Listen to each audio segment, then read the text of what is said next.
எப்பவுமே ஒரு ஸ்கிரிப்ட் முடிக்கிறீங்க இல்ல ஆரம்பிக்கிறீங்க, நான் எப்படி எழுதுவேன்னா எனக்கு எதர் எண்டு கிடைக்கும், இல்லைன்னா இன்ட்ரெஸ்டிங்கான ஒரு லீட் கேரக்டருக்கான கேரக்டரைசேஷன் மாதிரி இப்படி இருக்கிற ஒரு கேரக்டர் இப்படி இருக்கிற ஒரு சிச்சுவேஷன்ல மாட்டினா எப்படி இருக்கும் அப்படின்றது மட்டும்தான் ஸ்பார்க்கா இருக்கும். உள்ள போய் ஓபன் பண்ணா அவர் பாடிருக்காரு, அடியே எஸ்முதுன்னு பாடி ஒரு ஸ்கிராட்ச் வெர்ஷன் அனுப்புனாரு. எனக்குலாம் அங்கேயே செம சிரிப்பு, ஸ்பாட்லயே டென்ஷனா ஷூட் போயிட்டு இருந்துச்சு. பாட்டை கேட்டுனே ரொம்ப எனர்ஜி ஆயிடுச்சு. சினிமால மட்டும் கொஞ்சம் பக்கத்துல இருக்கிறவங்கள பார்த்து அது அந்த ஸ்பீக் நம்ம போகணும்னு வருத்தப்பட்டுக்காம நேத்தோட இன்னைக்கு பெட்டரமா இருக்கும் மட்டும் கம்பேர் பண்ணிக்கிட்டா போதும்னு நினைக்கிறேன். அது இருந்தாலே இன்னையோட நாளைக்கு பெட்டர் பண்ணுவோம்.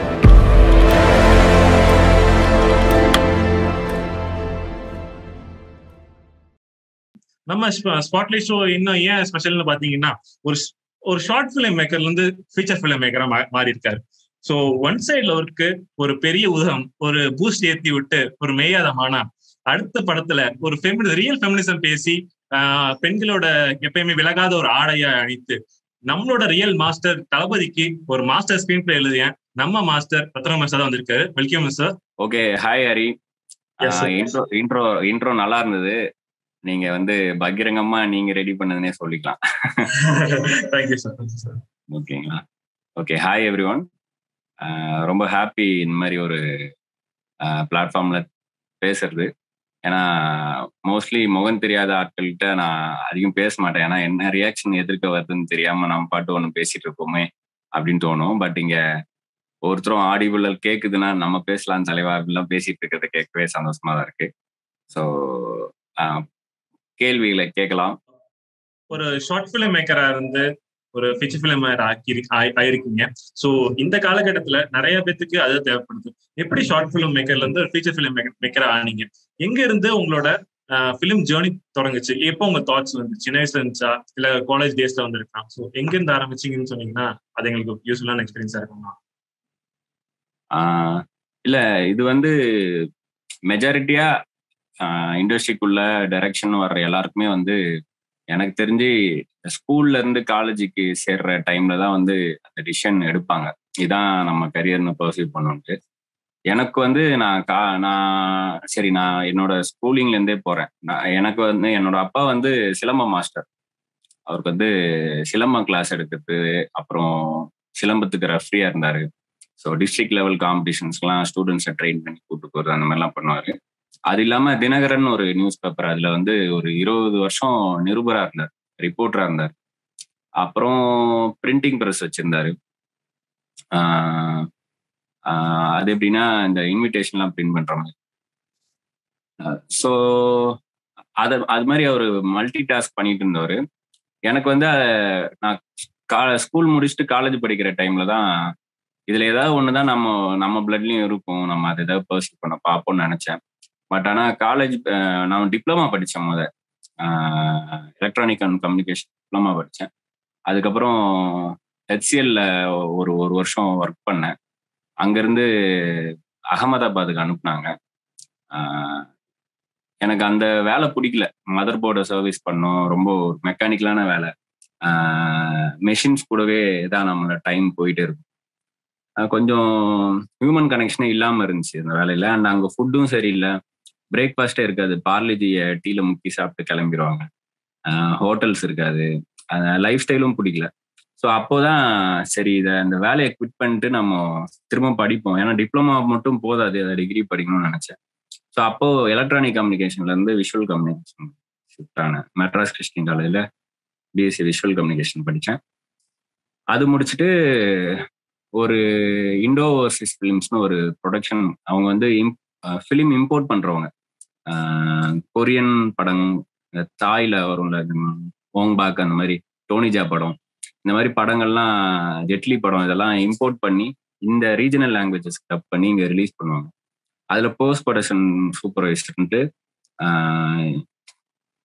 டப்பிங், இங்க இந்த ட்ரெய்லர் கட்டு, இங்க டிஸ்ட்ரிபியூஷன் எப்படி இருக்கு, ஸோ டிசைனிங் எல்லாம், ப்ரொமோஷன், இது எல்லாத்துக்குமே கொஞ்சம் கற்றுக்க முடிஞ்சுது. அது முடிச்சதுக்கப்புறம் ஒரு படத்தில் நான் ஒர்க் பண்ணேன், கருப்பம்பட்டின்னு ஒரு படம். என்னோட காலேஜ் சீனியர் தான் அந்த படத்தை டைரக்ட் பண்ணார். ஸோ அதில் ஒரு வருஷம் 1.5 வருஷம் ஓடிடுச்சு. அந்த ஒரு படம் தான் ஃபிலிமில் ஷூட் பண்ணது. மொத்தம் ஒரு 8-10 அசிஸ்டன்ட்ஸ் இருந்தாங்க. 1.5 வருஷம் 2 வருஷம்லாம் நின்றுச்சுன்னா ஒருத்தரும் ஓடிடுவாங்க. ஸோ ஒரு ஸ்கெடியூல் முடியும் போதும் நம்ம கிரேடு மாறுச்சு. ஃபர்ஸ்ட் நான் வேடிக்கை பார்க்க தான் போனேன் ஷூட்டிங்கு. அதுக்கப்புறம் லாஸ்ட் அசிஸ்டன்ட், அதுக்கப்புறம் ஒரு அசிஸ்டன்ட் அடி வாங்கினதும் நம்ம கைக்கு கிளாப் போர்டு வந்து ஒரு அசிஸ்டன்ட் டைரக்டர் அடிச்சிட்டாரு. அதனால அவர் ஈகோ பார்த்துட்டு வரல ஸ்பாட்டுக்கு. நம்ம கைக்கு கிளாப் போர்டு வந்து. ஸோ அப்படிதான் லாஸ்ட் அசிஸ்டன்ட் ஆகி அப்புறம் கடைசியில் அசோசியேட் டைரக்டர்னு அந்த படம். ஸோ அதுதான் ஒரே படம் ஒர்க் பண்ண எக்ஸ்பீரியன்ஸ் தான் அந்த ஒரு படம். அதுக்கப்புறம் மதுன்னு ஒரு ஷார்ட் ஃபிலிம் பண்ணேன். ஒரு 10,000 ரூபா தான் பட்ஜெட், ஒரு 1/2 hour ஷார்ட் ஃபிலிம் அது. அந்த ஷார்ட் ஃபிலிமை எடுத்ததுக்கான பர்பஸே வந்து நமக்கு கதை வந்து நரேட் பண்ண வரும்னு தெரியும். பட் ஒரு ப்ரொடியூசரை போய் அப்ரோச் பண்ணும்போதும் ஏன்னா என்னை விட எங்க பாட்டி எங்க தாத்தா எல்லாம் நல்லா நரேட் பண்ணுவாங்க. ஸோ நரேட் பண்றது மட்டும் ஃபிலிம் மேக்கிங் இல்லை, எடுக்க தெரியுதான்னு கேள்வி வரும். ஸோ அப்போ நம்ம சின்னதாக ஒரு கண்டென்ட்டை ஷூட் பண்ணி அதை கையில் வச்சுக்கணும்னு சொல்லிட்டு பண்ண ஷார்ட் ஃபிலிம் தான் மது.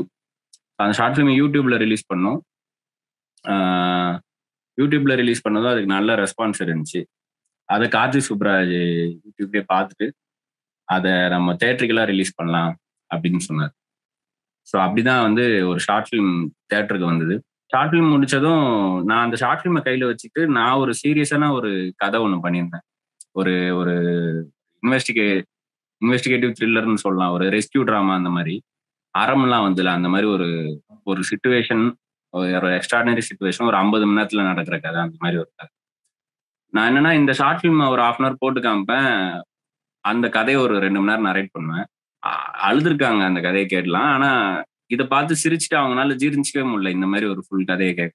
ஸோ இதையே நீங்க படமா பண்ணலாமே, இது உங்களுக்கு ஈஸியா வருதுன்னு சொல்லி ஒரு 1.5 வருஷம் 2 வருஷம் அந்த கதையை நான் ஒரு 40-45 பேர் சொல்லியிருப்பேன். இருக்கிற எல்லா டாப் ஹீரோஸ், டாப் ப்ரொடக்ஷனுக்கு சொல்லியிருக்கு. ஸோ அதுக்கப்புறம் திரும்ப கார்த்திக் சுப்ராஜை கூப்பிட்டு நீங்க அந்த ஷார்ட் ஃபிலிம் முடிச்ச டைம்ல உங்களுக்கு அவ்வளோ ரெஸ்பான்ஸ் இருந்து நிறைய பேரை போய் மீட் பண்ணீங்களே, இன்னும் ஏன் படம் பண்ணலன்னு கேட்டு பேசாம எல்லாரும் அந்த ஷார்ட் ஃபிலிமை படமா பண்ண சொல்றாங்களா, அதே பண்ணிருங்க அப்படின்னு அவரும் சொல்லிட்டார். ஸோ அதுக்கப்புறம் தான் அதை நான் வந்து ஒரு ஃபீச்சரா எழுதுவோம் அப்படின்னு எழுதுனேன். ஸோ ஷார்ட் ஃபிலிமை ஸ்ட்ரெச் பண்ணி அப்படியே நடுவில் சீன்ஸ் வச்சு ஒரு பெரிய படம்னு பண்ண வேணாம். இந்த 1/2 hour ஷார்ட் ஃபிலிம் அப்படியே படத்தோட ஃபர்ஸ்ட் ஒரு 20-25 minutes இருக்கும். அதுக்கப்புறம் என்ன நடக்குதுன்னு அது ஒரு பைலட் எபிசோட் மாதிரி நினைச்சுக்கிட்டேன். அதுக்கப்புறம் அவங்க லைஃப்ல நடக்கிற ஈவெண்ட்ஸ் தான் அடுத்து நான் அப்படியே டெவலப் பண்ணும் ஒரு படமான்னு பண்ணதுதான். ஸோ அப்படிதான் ஆரம்பிச்சுது. இது இல்லாம நான் வந்து அப்பாவுக்கு சிலம்பம்ன்றதுனால சிலம்பத்துல போலான்னா அது பெருசா எக்கனாமிக்கலா ஒண்ணுமே பண்ணாது அப்படின்ற மாதிரி வீட்டுக்குள்ளே அம்மாவுக்கு முடியாதுன்னுட்டாங்க. அதனால அதுல போல. அப்புறம் தினமணில ரிப்போர்ட்டரா போய் ஜாயின் பண்ணேன். அங்க வந்து ரொம்ப எப்படி சொல்ல, நம்மளா இருக்க முடியாது. ஜேர்னலிசமும் வந்து கொஞ்சம் பயாஸ்டா, கொஞ்சம் சில விஷயங்களை நம்ம அவங்களுக்கு ஏற்ற மாதிரி பண்ண வேண்டியதா இருந்தது.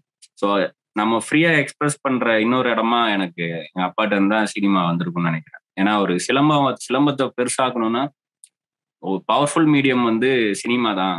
ஸோ சினிமால சிலம்பம் கொண்டாடணும்னு ஆசைப்பட்டாரு. ஸோ அப்படிதான் சினிமாக்கு அவரு ட்ரை பண்ணவும் ஆரம்பிச்சாரு.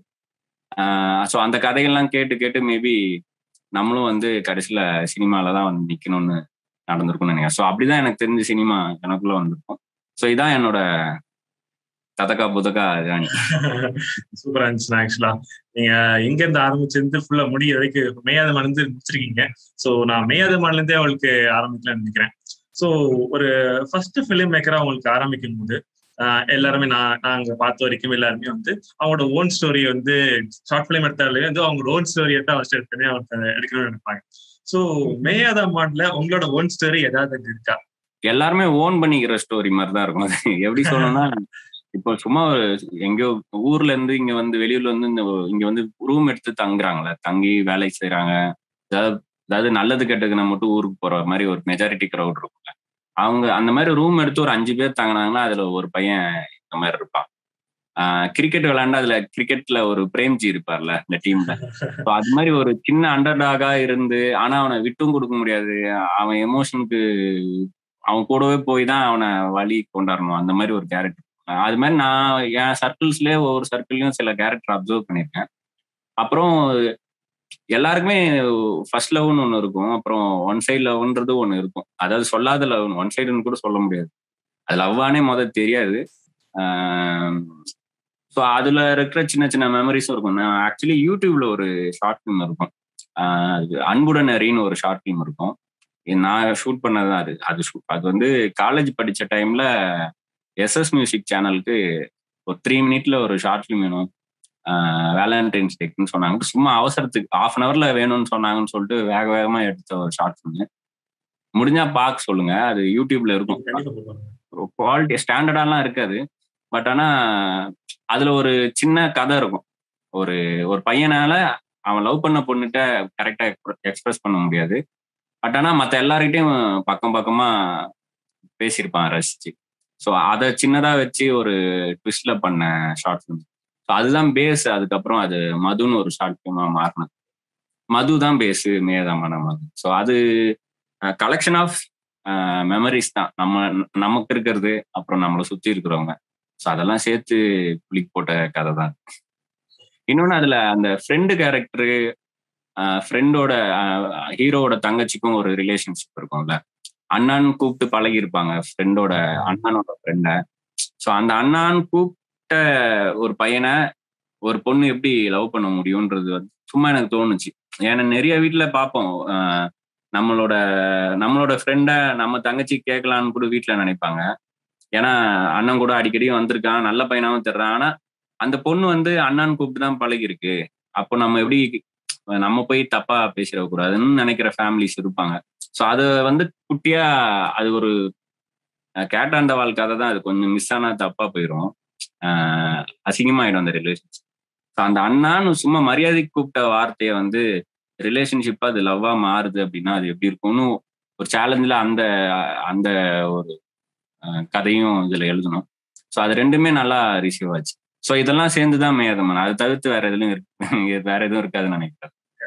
ஆக்சுவலா வந்துட்டு நீங்க ஸ்டீரியோடைப் பிரேக் பண்றீங்கன்னு தான் எனக்கு பர்சனலா அதை பார்த்தோன்னே தோணுச்சு. ஏன்னா நீங்க ஆடைக்கு முன்னாடியே ஸ்டீரியோடைப் பிரேக் பண்ண விதம் என்னன்னு பாத்தீங்கன்னா, அந்த அண்ணனா கூப்பிட்ட ஒருத்தரை வந்து எப்படி வந்து ஒரு லவ் ரிலேஷன்ஷிப்ல கொண்டு போறது இருக்கும். பிளஸ் எனக்கு இன்னும் பர்சனலா என்ன எனக்கு தோணுச்சுன்னா, இப்ப அந்த மாதிரி ஃப்ரெண்ட் கேரக்டர் போட்டா வந்து ஒரு ஆல்ரெடி ஒரு ரெகனைஸான ஒரு ஹேண்ட்ஸமான ஒரு ஹங்க் இருக்க ஒரு பாய் வந்து அந்த மாதிரி இடத்துல அந்த ஸ்பேஸ்ல போடுவாங்க. பட் இவர் வந்து ஒரு வில்லனா இருந்தா, அப்படி ஒரு நாங்க எல்லாம் பார்த்தது ஒருத்தர் சேதுபதி அந்த மாதிரி இதுல அப்படி பார்த்த ஒருத்தர். சோ அவரை வந்து அந்த இடத்துல பிறகு உங்களுக்கு எப்படி தோணுச்சு? நீங்க ரைட்டிங்ல எழுதும் போதே அது கொண்டு வந்தீங்களா, இல்ல வந்து ஜஸ்ட் தாட்டா டக்குன்னு தோணும்? இல்ல, இதுக்கு வந்து கொஞ்சம் சில வருடங்கள் பின்னோக்கி பார்க்கும் மாதிரி, விவேக் பிரசனாவோட கதையும் எப்படின்னா, அவர் ஆக்சுவலி ஆக்டர் ஆகணும்னு நினைச்சு வந்தவர் இல்ல. அவர் ராஜீவ் மேனன் ஃபிலிம் இன்ஸ்டியூட்ல சினிமோட்டோகிராஃபி படிச்சுட்டு ஒரு படத்துக்கு பூஜையும் போட்டு அவருக்கு சினிமோட்டோகிராஃபரா ஒரு படம் ஸ்டார்ட் பண்றதா இருந்தார். நான் வந்து என் ஃப்ரெண்டு அந்த விஜய் கார்த்திக்ன்ட்டு இப்போ டாக்டர், காத்துவாக்குல 2 காதல் பண்ணிட்டு இருக்காரு, ஆடை பண்ணார்ல, அவரும் நானும் விஸ்காம்ல இருந்தே ஃப்ரெண்ட்ஸ். ஸோ இவங்க 2 பேரும் ஒன்னா படங்கள்ல ஒர்க் பண்ணியிருக்காங்க. அரவான்னு ஒரு படத்துல ஒர்க் பண்ணியிருக்காங்க. ஸோ எனக்கு விஜய் கார்த்திக் ஷூட் பண்ண ஒரு ஷார்ட் ஃபிலிம்ல இந்த விவேக் பிரசன்னா சும்மா பாசிங்ல போவார். ஒரு ஷார்ட்ல பாசிங்ல போகும்போது சின்னதா ஒரு இன்ட்ராக்ஷன் வரும் அந்த மெயின் கேரக்டர்கிட்ட. அது ஒரு மாதிரி ஸ்பான்டேனியஸா ஒரு ஃப்ரேம்ல பண்ணியிருப்பாரு, ரொம்ப கம்ஃபர்டபுளா இருந்தார் ஸ்க்ரீன்ல. ஸோ நான் மதுன்ற ஷார்ட் ஃபிலிம் பண்ணும்போது ஏன் விவேக்கை நம்ம காஸ்ட் பண்ணக்கூடாது அந்த ஃப்ரெண்ட் கேரக்டர்னு தோணுச்சு.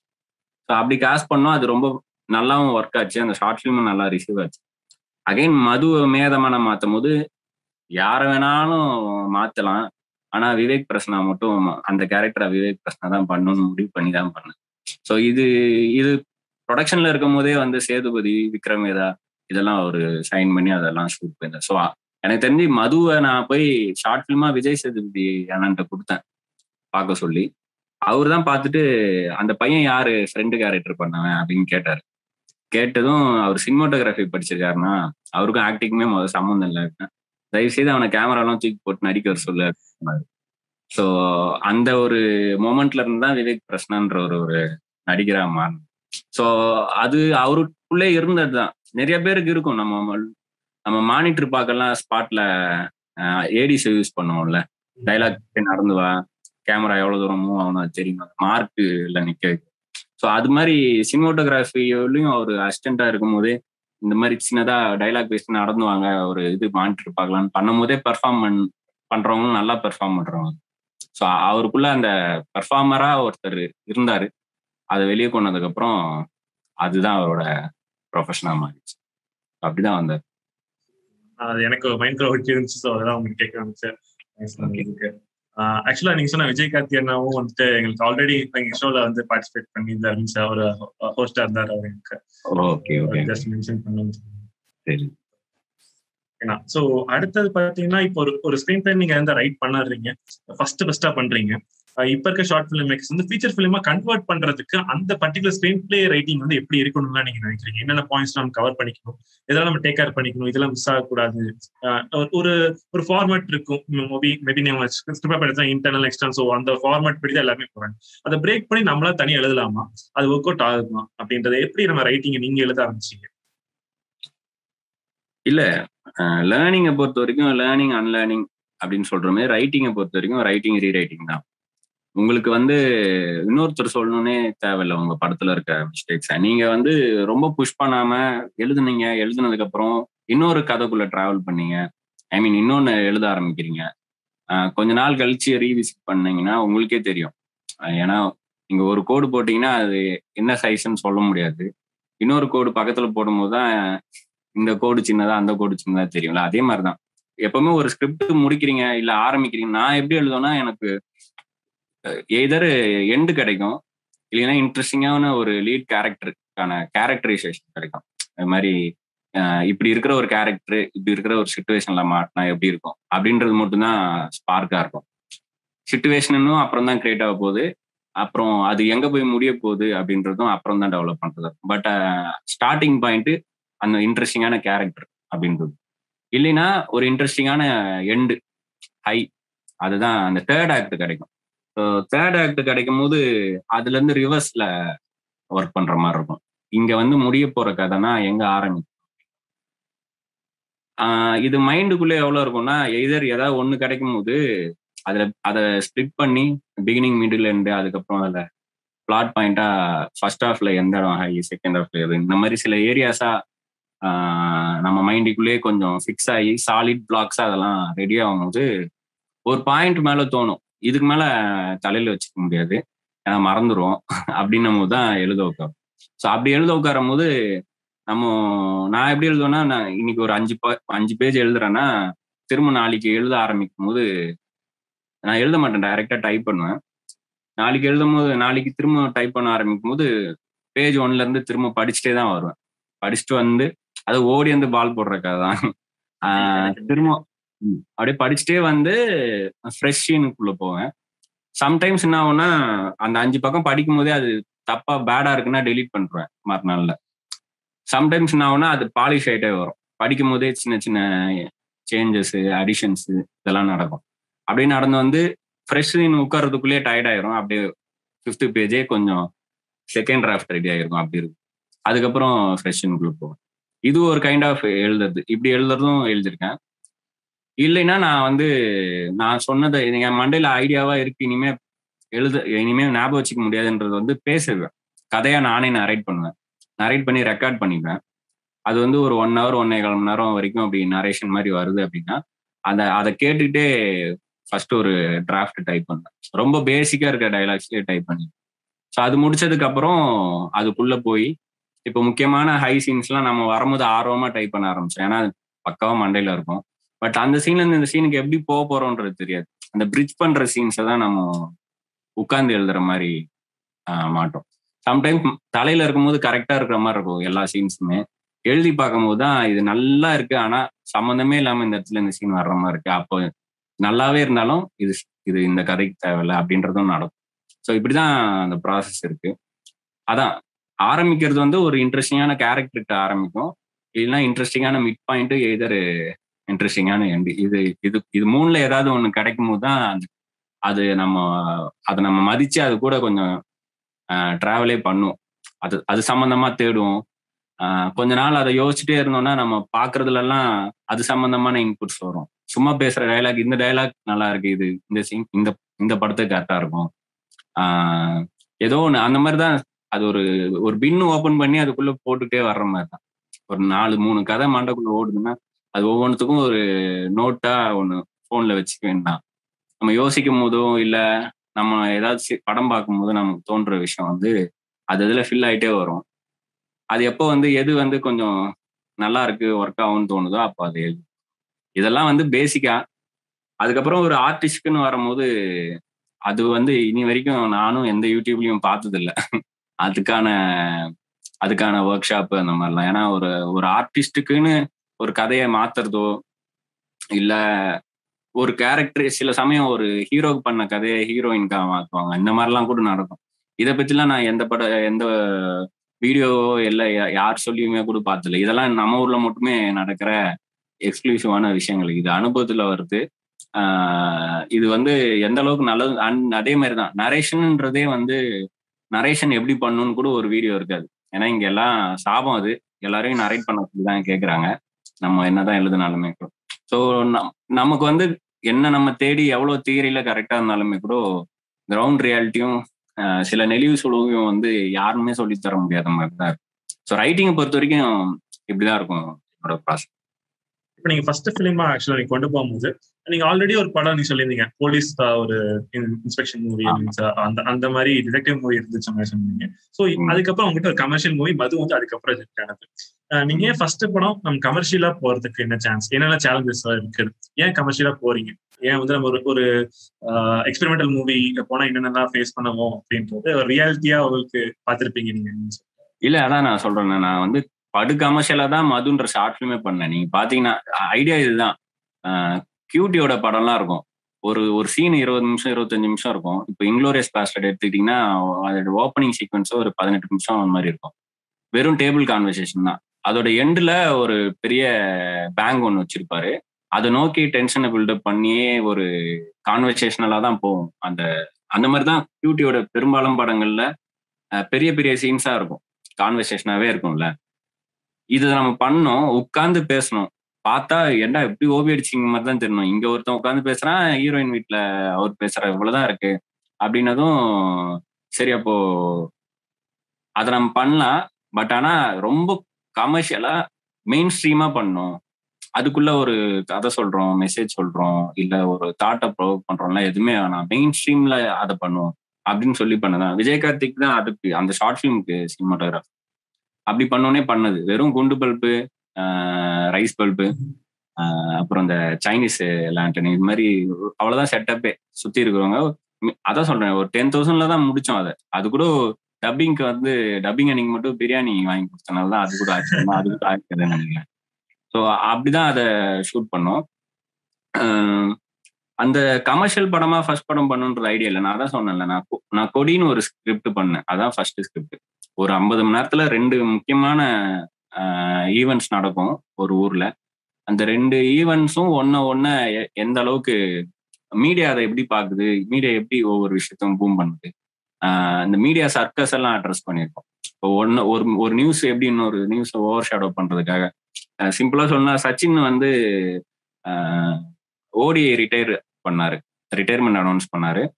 அவர் வந்து ரெஸ்ட்ல இருக்கும் போதே அனௌன்ஸ் பண்ணாரு, நான் ஆட போற இந்த மேட்ச் தான் கடைசி மேட்ச்னு சொல்லிட்டு ஒரு மேட்ச் ஆட போல, டெஸ்ட் மேட்ச் மாதிரி போல. அப்போ வந்து ஏதோ ஒரு பெரிய ஸ்கேம் ஒன்று இந்தியா லெவல்ல பெருசா சென்சேஷனா ஆகிட்டு இருந்தது. அந்த நியூஸை ஓவர் ஷேடோ பண்றதுக்காக இவரோட அனௌன்ஸ் பண்ண மாதிரிலாம் நான் கேள்விப்பட்டேன். இவரோட சொல்லி அதை வச்சு கொஞ்சம் ஃபோக்கஸ் அங்க திருப்பினது. இப்பெல்லாம் சகஜமா நடக்குது. நான் சொல்றது ரொம்ப பிகினிங்லேயே அந்த மாதிரி நடந்தது. ஸோ இந்த மாதிரி ஒரு ஐடியா வச்சு பண்ண கதை தான். அதான் சொல்றேன், ஒரு 40-45 பேர்கிட்ட சொல்லிட்டேன். இதுக்கு மேலனா புதுசா வர்ற ப்ரொடியூசருக்கு தான் சொல்லணும். ஸோ அவ்வளவு பேர்கிட்ட சொன்னதுக்கு அப்புறமும் அது நடக்கலன்னதுக்கு அப்புறம் தான் நான் கமர்ஷியலா ஒரு படத்தை பண்ணுவேன். அதுவும் கார்த்தி சுப்ராஜ் சொன்னார், அந்த ஷார்ட் பிலிம் தான் உன்னை இத்தனை பேர்கிட்ட கொண்டு போய் சேர்த்துனா அதை ஃபீச்சரா பண்ணுன்ட்டு. அதுவும் ஃபர்ஸ்ட் டிராஃப்ட் வந்து இப்படி இருக்காது, நெகட்டிவ் எண்டா இருந்துச்சு. கிளைமேக்ஸ்ல அவரு மேல போய் நின்று பேசும்போது விழுந்துருவாருன்ற மாதிரிலாம் ஒரு டிராஃப்ட் எழுதணும். ஸோ நெகட்டிவ் எண்டா இருந்துச்சு. மதுவுனே டைட்டிலையும் வச்சிருந்தோம். இந்த மது காப்பாத்த நினைச்சு அந்த மதுல விழுந்த மாதிரி தான் முடிச்சிருக்கோம். அதுல ஃபன் இருக்கும், என்டர்டைன்மெண்ட் இருக்கும், எல்லாமே இருந்தாலும் கூட அது ஒரு இயற்கைன்னு ஒரு படம் வந்ததுல, அதுல ஒரு பெயின் இருக்கும்ல எண்ணில், அந்த மாதிரி ஒரு பெயின்ல முடிகிற ஒரு படமா தான் ஃபர்ஸ்ட் டிராஃப்ட் இருந்து ஃபர்ஸ்ட் நான் எழுதியிருந்தேன். அப்புறம் தெரிஞ்சிருச்சு இண்டஸ்ட்ரி என்ன எதிர்பார்க்குது, இது இங்க வந்து எது செல் ஆகும், அப்புறம் இதுக்குள்ள நம்ம எவ்வளவு நியாயமா நம்ம நினைச்சதையும் பண்ண முடியும். ஃபர்ஸ்ட் படம் வந்து அது பச்சை குதிரை மாதிரி தான், அதை குனிய வச்சு நம்ம நினைக்கிற இடத்துக்கு தாண்டி போயிடணும் அப்படின்ட்டு மேயாத குதிரை தான் அது. மேயாதமான. ஸோ மேயாதமான அப்படிதான் அந்த படம். இதய முரளின்னு அப்புறம் வச்சோம் டைட்டில். நான் ஒரு ப்ரொடியூசர் போய் அந்த கதை சொன்னேன், அதுக்குள்ள இதய முரளின்ற டைட்டிலே ரிஜிஸ்டர் பண்ணிட்டாங்க. ஸோ அதுக்கப்புறம் தான் யோசிச்சுட்டு அப்படியே யோசிச்சுட்டே வரும்போது தான் இந்த போய் மேயாதமானன்ற டைட்டில் திடீர்னு தோணுச்சு. ஸோ அது கமர்ஷியல் படமா பண்ணணுன்ற ஐடியால அந்த ஸ்கிரிப்டையும் எழுதல. அது டுவர்ட்ஸ் த எண்டு ஒரு ரைட்டரோட படம், ஒரு ஒரு ஒரு பெயினை கட்டுரை தமிழ்லாம் படத்துலலாம் ஒரு நெகட்டிவ் எண்டா இருந்தாலுமே கூட அது ஒரு ஒரு இம்பாக்ட் கொடுக்கும்ல, அந்த மாதிரி ஒரு படமா தான் இருந்தது. ஒரு டிராஃப்டே அப்படிதான் இருந்தது. அதுக்கப்புறம் தான் இது வந்து நான் இந்த ஃபர்ஸ்ட் அந்த ஷார்ட் ஃபிலிம்ல என்ன ஒரு மூடு இருந்துச்சோ அந்த மூடு படம் ஃபுல்லா இருக்கிற மாதிரியே ஒரு வெர்ஷன் ரெடி பண்ணேன். ஸோ அதுதான் கடைசியில த்ரூ ஆச்சு. அதை நான் ஒரே ஒரு ப்ரொடியூசர்கிட்ட தான் சொன்னேன், கார்த்தி சுப்ராஜ். அவர்கிட்ட சொன்னதுமே எஸ் சொல்லிட்டாரு அந்த வெர்ஷனை. சொன்னதுமே படம் த்ரூ ஆயிடுச்சு. ஆடையும் அதே மாதிரி தான், அமலாபாலுக்கு மட்டும் தான் சொன்னேன், வேற யாருக்குமே சொல்லல. நான் 45 பேர்கிட்ட சொன்னது நடக்கல. ஒரே ஒரு மீட்டிங்ல ஒரே ஒரு ஆள்கிட்ட சொன்ன கதை ரெண்டுமே நடந்துச்சு. ஸோ அப்படிதான் கொஞ்சம் முன்ன பின்ன இருக்கும்போது தான் அது மூவ் ஆகுது. ஸோ அப்படிதான் நடந்துச்சு. நம்ம ஃபர்ஸ்ட் படம் போகும்போது நம்ம கமர்ஷியல் எலிமெண்ட்ஸ்ல ஆட் பண்ணி அப்படிதான் ஃபிலிம் மேக்கர்ஸ் ஆகணும்ன்றது உங்களோட கருத்தா இருக்கு. இல்ல அது அதை வந்து அது கட்டாயம் அப்படிதான் நான் பயப்படுத்த விரும்பல. உங்களோட ப்ரையாரிட்டிஸ் இருக்கும். அப்புறம் இன்னொன்னு என்னன்னா, கரெக்டான நேரத்துல கரெக்டான இடத்துல நம்ம இருக்கணும். அந்த ப்ரொடியூசர் எதிர்பார்க்குற மாதிரி ஒரு கதை, இந்த மாதிரி ஒரு படம் பண்ணணும்னு நினைக்கிறேன்ற மைண்ட் செட்ல இருக்கும்போது நம்ம அங்க நின்ட்டோம்னா அது உடனே நடக்கும். அப்படி இல்லாத பட்சத்துல நம்ம எது சவுறு எது கதவுனே தெரியாம தட்டிட்டு இருக்கிற கதை தான் அது. கரெக்டான இடத்துல தட்டணும்ல, அது சம்டைம்ஸ் கரெக்டா நடக்கும். சில பேர் வெயிட் பண்ணி கூட கரெக்டா அது. ஏன்னா நிறைய பேருக்கு ஃபர்ஸ்ட் ஸ்கிரிப்ட் ஃபர்ஸ்ட் படமா இருந்தது கிடையாது. அது ஏன்னா இந்த மாதிரி இப்ப கார்த்தி சுப்புராஜ் அவருக்கே ஜிகர்தண்டா தான் அவரோட ஃபர்ஸ்ட் ஸ்கிரிப்ட். பட் அவ்வளோ பெரிய படமா ஃபர்ஸ்ட் படம் பண்ண முடியாதுன்னும் போது ஒரு கோவத்துல தான் அவரு பீஸா பண்ணார். சின்ன செட்டப்ல ஒரு படம் பண்ணணும்னு சொல்லிட்டு. ஸோ அப்புறம் செகண்ட் படமா இருந்துச்சு. இவருக்கும் களவாணி ஃபர்ஸ்ட் ஸ்கிரிப்ட் கிடையாது, அவருக்கும் சர்க்குணம் சாருக்கும். அவர் பண்ணது அதுக்கப்புறம் வாகை சுடவா பண்ணார்ல, அதுதான் அவரோட ஃபர்ஸ்ட் ஸ்கிரிப்டா இருந்துச்சு. ஸோ நிறைய பேருக்கு அந்த மாதிரி தான் நடந்துச்சு. என்னோட ஃபர்ஸ்ட் ஸ்கிரிப்டை வந்து செகண்ட் படமும் பண்ண முடியல. ஏன்னா கிட்டத்தட்ட அந்த கதையை பேஸ் பண்ண மாதிரி ஒரு படம் வந்துருச்சு. அதுக்கப்புறம் நான் தான் 45 பேர் சொல்லியிருக்கேன்ல, அதனால அங்க கொஞ்சம் இங்க கொஞ்சம் வந்துருச்சுன்னும் போது அதை பண்ண முடியும். ஸோ அதான் அப்படி போச்சு. அதனாலதான் நான் ஃபர்ஸ்ட் படம் கமர்ஷியல் படமா இருந்துச்சு.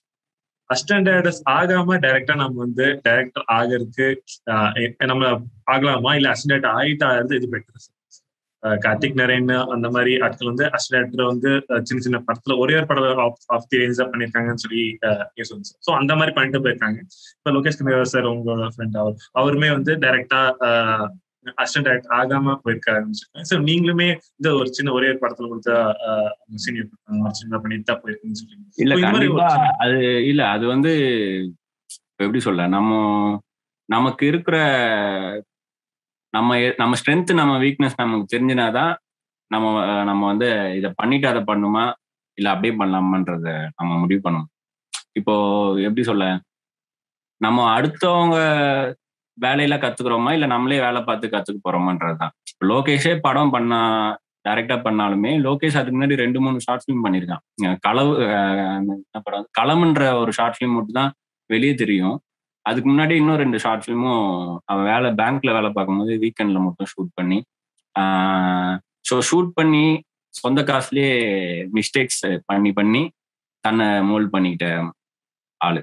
ஸோ அந்த மாதிரி தான் இப்போ ஷார்ட் ஃபிலிம்ஸ் பண்ணிட்டு படம் பண்ண வர்றவங்கலாம் அவங்க ஷார்ட் ஃபிலிம்ஸ் பண்றதே வந்து ஒரு படத்துல அசிஸ்டன்ட் டைரக்டரா வேலை பார்க்கறதுக்கு ஈக்குவலான விஷயம் தான். ஏன்னா ஐ மீன் சும்மா ஒரு ரூமுக்குள்ள எடுக்கிற ஷார்ட் ஃபிலிம்னு சொல்ல, இப்போ அதுலயும் பல டிபார்ட்மெண்ட்ஸ் இருக்கும். அந்த டிபார்ட்மெண்ட்டுக்கு வேலை கொடுத்து யூனிட் எடுத்து ரன் பண்ணி ஒரு ஈபின்னு ஒருத்தரும் வச்சு ப்ராப்பரா ஒரு ஷார்ட் ஃபிலிம் பண்ணும்போது தான். ஸோ போட்டோ ஃபிளட்னா என்ன, அப்புறம் சி ஸ்டாண்ட் என்னன்றதை பார்க்க போறாங்க. அப்புறம் ஒரு லொகேஷன் பார்க்க போறோம்னா நேக்கட் ஐக்கு நல்லா இருக்கும் அந்த ரூமு, அந்த வீடு கரெக்டா இருக்கிற மாதிரி இருக்கும். பட்டு உள்ள 4 லைட் வைக்கிறோம், ட்ராக்கு போடுறோம் அப்படின்னா லென்சிங்ல இடிக்கும், ஃப்ரேம் வைக்க முடியாது. அப்போ வந்து அந்த ஒடுக்கமாயிரும். ஸோ ஒரு ரூமை பார்க்குறோன்னா கண்ணுக்கு நல்லா இருந்தா கூட பரவாயில்ல, ஒர்க் ஸ்பேஸ் இருக்கான்னு பார்க்கணும். ஒரு இடம் போய் லொகேஷன் பார்க்க போனோம்னா கேரவன் நிறுத்தத்துக்கு இடம் இருக்கா, சாப்பாடு போடுறதுக்கு இடம் இருக்கான்னு கூட பார்க்க வேண்டியது நிர்பந்தம்லாம் இருக்கும். இது வந்து நீங்க ஒரு படத்துல வேலை பார்க்கும்போது சிம்பிளா சொல்றேனே, இப்போ நீங்க ஆர்ட் டிபார்ட்மெண்ட் பார்த்துருக்கீங்க ஒரு படத்துலன்னா ப்ராப்பர்ட்டி லிஸ்ட்னு ஒன்று எழுதி கொடுப்பாங்க. இந்த சீனுக்கு இதெல்லாம் வேணும் ப்ராப்பர்ட்டி. இதை வந்து ப்ரொடக்ஷன் மேனேஜருக்கு ஒரு காப்பி போகும், ஆர்ட் டைரக்டருக்கு ஒரு காப்பி போகும், இன்னொரு டிபார்ட்மெண்ட் இருக்கு, அவங்களுக்கு 3 காப்பி கொடுப்பாங்க.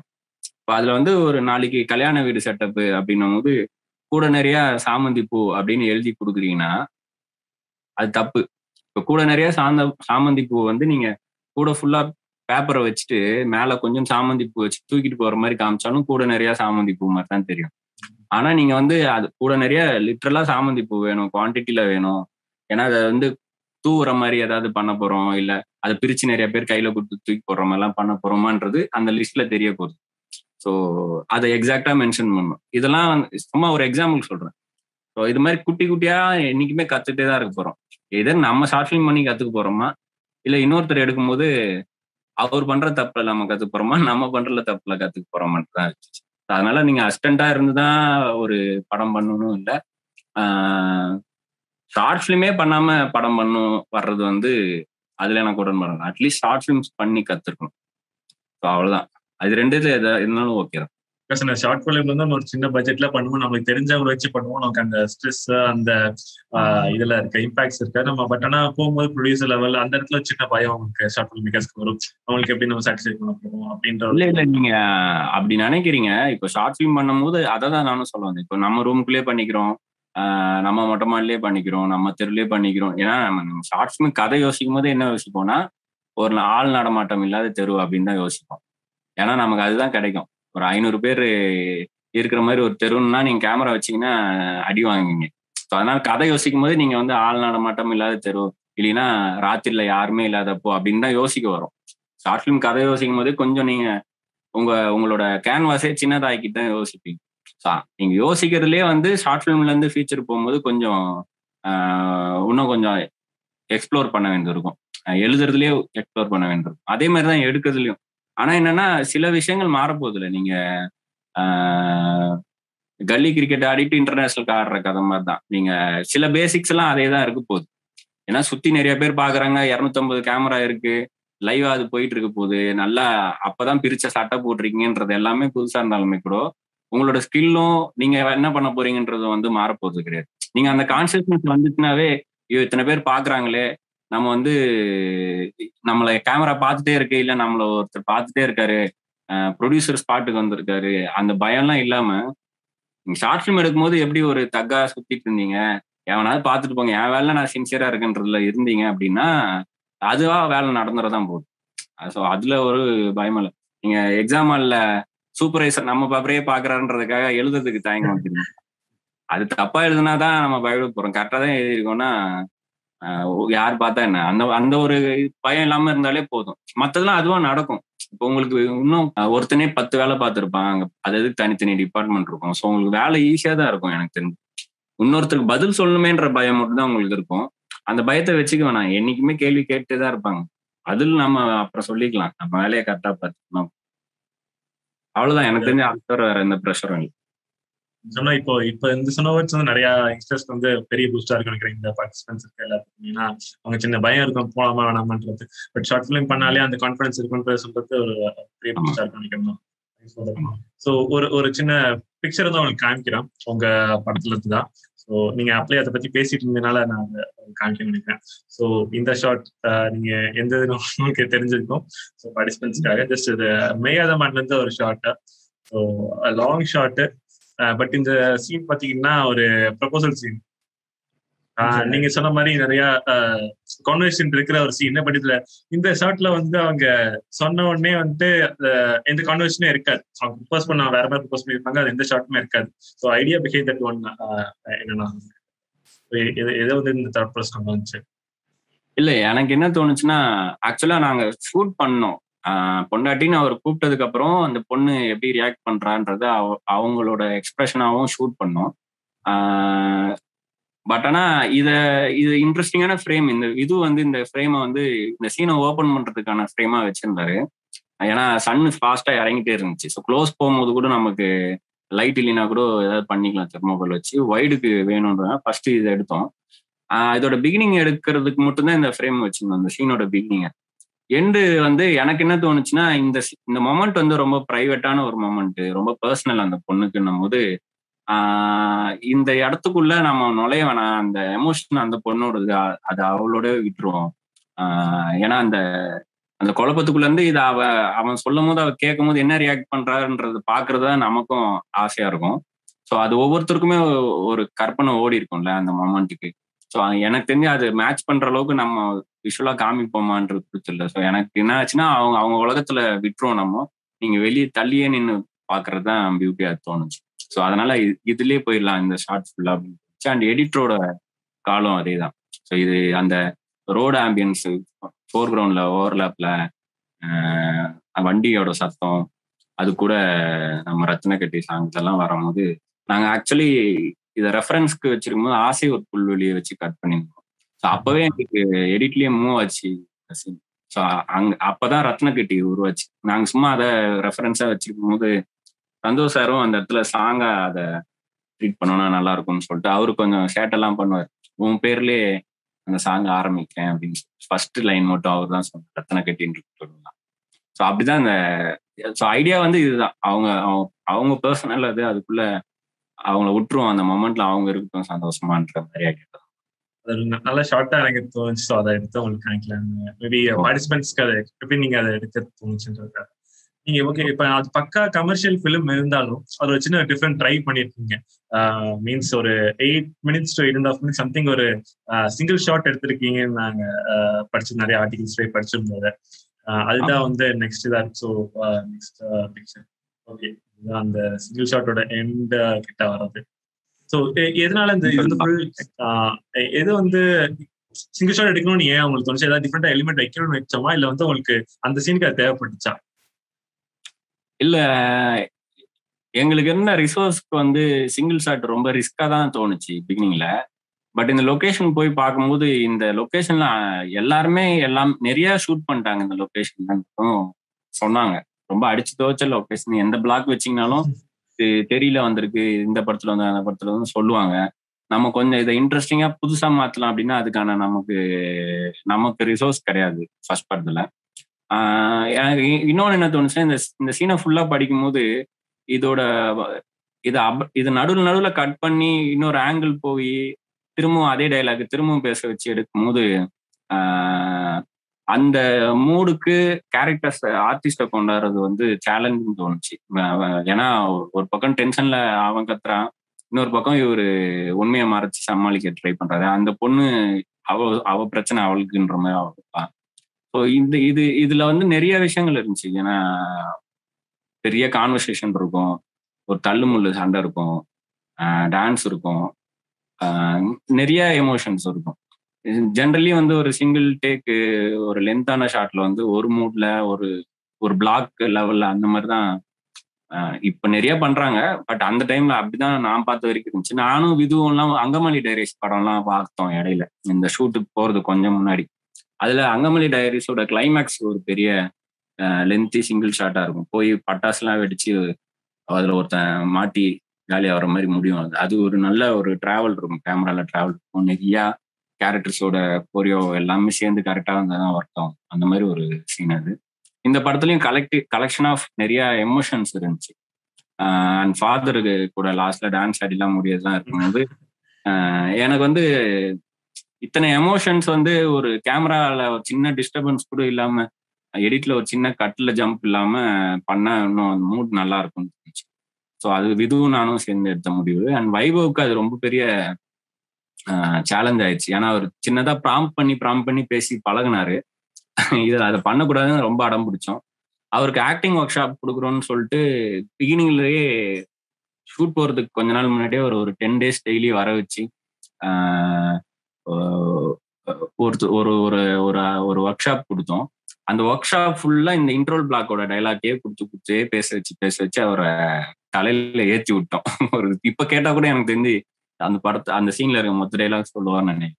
ஸோ எங்களுக்கு அவர் சைட்ல எந்த பிரச்சனையுமே கிடையாது. அண்ட் விவேக் கரெக்டா பண்றாரு, அதுவும் பிரச்சனை இல்லை. ஸோ அப்படின்னும் போது கான்ஃபிடென்ட்டா போனோம். ஃபர்ஸ்ட் 13 நிமிஷம் வந்துச்சு இந்த ஷாட்டு. அதுல எங்கெங்கெல்லாம் லேகா தெரிஞ்சு, எங்கெங்கெல்லாம் லூஸ் ஃப்ரேம்ஸ் வந்துச்சு அதெல்லாம் பார்த்துட்டு அப்படியே ஒரு 4-5 எனக்கு தெரிஞ்சு ஒரு 6-7 வாட்டி போயிருக்கும்னு நினைக்கிறேன். கடைசியில அது கிம்பிள்ல தான் எடுத்தோம்.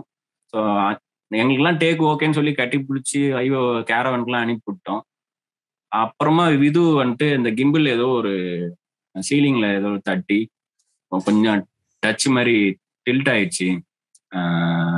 நல்லா இருக்காது. இது போஸ்ட்லயும் நம்ம ஜூம் பண்ணி கண்ட்ரோல் பண்ண முடியாது, நல்லா இருக்காது. ஒரு 1 மோர் போலான்னு கேட்டு அப்புறம் திரும்பவும் வைபுட்ட போய் எல்லாம் முடிஞ்சிச்சுன்னு அனுப்பணும். போய் அட்டையை கழட்டி போட்டு ஃப்ரீயா படுத்திருந்தாரு. திரும்பவும் அட்டையை மட்டும் வர வச்சோம். அந்த கோபமும் சேர்ந்து அவருக்கு அந்த லாஸ்ட் டேக்ல இன்னமும் சூப்பரா. ஸோ அப்படிதான் நடந்தது. டான்ஸ் காமிச்சிருப்பாரு அப்படியே கொஞ்சம் வெளியே போற மாதிரி இருக்கும். அதை நீங்க ஒரு இன்டர்வியூல கூட சொல்லிருந்தீங்க நினைக்கிறேன். அந்த எமோஷன்ஸ் வந்து ஃபுல் எமோஷன் அந்த 8 மினிட்ஸ்க்கு அப்புறம் அவரோட உலகத்துல வெளியேற மாதிரி அந்த இன்டென்ஷன்ல வச்சு. ஆமா, இது அந்த ஆசை உறுப்பு அந்த அந்த அவங்க ப்ரொபோசல் சீன் மாதிரிதான் இந்த பொண்ணு. இவர் வந்து இது வரைக்கும் கெட்ட பொண்ணுன்னு நினைச்சிட்டு இருந்த பொண்ணு வந்து எல்லாம் தான் நம்மள அப்படி பிக்சர் பண்ண வச்சிருக்காங்க. ஆக்சுவலா நம்ம தலையில தூக்கி வச்சு ஆடின பொண்ணு உண்மையிலேயே அந்த லெவல்ல இருக்க பொண்ணுதான் அப்படின்ற சந்தோஷத்துக்குள்ள இருக்கிறாருல, அதை அப்படியே விட்டுறணும் அப்படின்னு பண்ண. இப்ப நிறைய பேர் ஆடியன்ஸ்ல இருந்து கேட்டது பாத்தீங்கன்னா ஃபீமேல் பார்ட்டிசிபென்ட்ஸ் இருக்காங்க. ஸோ அவங்க எல்லாம் இப்ப டைரக்ஷன் சைட்ல வரணும்னா உங்களுக்கு உங்களோட அட்வைஸஸ் எப்படி அது அப்படின்ற மாதிரி கேட்டிருந்தாங்க. நாங்க வரலாமோ இல்ல, ஸோ அதெல்லாம் எப்படி இண்டஸ்ட்ரியில இருக்கு அப்படின்றத ஒரு ஒப்பீனியனா கேட்டிருந்தாங்க. இல்ல, சேலஞ்சஸ் கண்டிப்பா பசங்களோட கம்பேர் பண்ணும்போது பொண்ணுங்களுக்கு கொஞ்சம் எக்ஸ்ட்ராவே இருக்கும். ஏன்னா அவங்க பொதுவா எந்த மீடியம்ல எந்த வேலையில இருந்தாலுமே அவங்களுக்கு எக்ஸ்ட்ராவா ஒரு அட்டென்ஷன் கிடைக்கிற மாதிரி எக்ஸ்ட்ரா ஒரு ப்ரெஷர் இருக்கு. அது நான் இல்லைன்னு சொல்ல மாட்டேன். இண்டஸ்ட்ரியிலையும் அது இருக்கு. அது என்ன டிபார்ட்மெண்ட்ல நீங்க வேலை பார்த்தீங்கன்னா கூட. அதை தாண்டி நீங்க இப்போ எப்படி சொல்ல, உங்களுக்கு பர்சனலா சில கமிட்மெண்ட்ஸ் சில விஷயங்கள்லாம் இருக்கும்ல. வீட்டுல சில பிளான்ஸ் வச்சிருப்பாங்க உங்களை வச்சு. நீங்க ஃபர்ஸ்ட் அதுக்கு ஓப்பனா ரெடி ஆயிருங்க.